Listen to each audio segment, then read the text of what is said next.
மக்கா வெறும் 10 நிமிஷத்துல தேங்காய் வாசனையில் பொரிச்ச நாகர்கோயில் ஸ்பெஷல் மீன் பொரிப்பு சாப்பிடணுமா?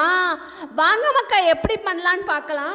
இன்னைக்கு மீன் பொரிப்பு செய்யறதுக்கு நான் என்ன மீன் எடுத்திருக்கேன்னு பார்த்தீங்கன்னா சீலா மீன் தான் எடுத்திருக்கேன். சீலா மீன் எடுத்து கழுவி நல்லா சுத்தம் பண்ணி வச்சிருக்கேன். இதுக்கு என்னெல்லாம் பொருள் தேவைன்னு பார்த்துடலாமா? மசாலாக்கு மஞ்சள் தூள், வத்தல் பொடி, மிளகுத்தூள், உப்பு தேவையான அளவு. இது எல்லாத்தையும் ஒன்றொன்னா போட்டு நல்லா விரசி எடுத்துக்கோங்க மக்கா. மசாலா எல்லாம் மீனில் படுற மாதிரி நல்லா விரசி எடுத்துக்கோங்க. அப்புறமா அடுப்பை பற்ற வச்சுக்கோங்க. அடுப்பை பற்ற வச்சுட்டு அதில் சட்டி எடுத்து வைங்க. அதில் தேவையான அளவு எண்ணெய் ஊற்றிக்கோங்க.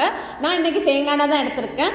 நாகர்கோவில் ஸ்டைலில் எல்லாருமே தேங்காய் எண்ணெயில் தான் நாங்கள் பண்ணுவோம். நீங்கள் என்ன எண்ணெயில் யூஸ் பண்ணுவீங்களோ அந்த எண்ணெய் எடுத்துக்கோங்க. 2 கருவேப்பிலை போட்டுக்கோங்க வாசனைக்காக.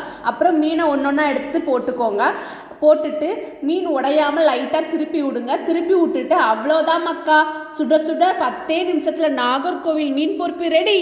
நீங்கள் ட்ரை பண்ணி பாருங்கள். பிடிச்சிருந்தா சேனலை லைக் பண்ணுங்கள், மறக்காமல் சப்ஸ்கிரைப் பண்ணிவிடுங்க மக்கா.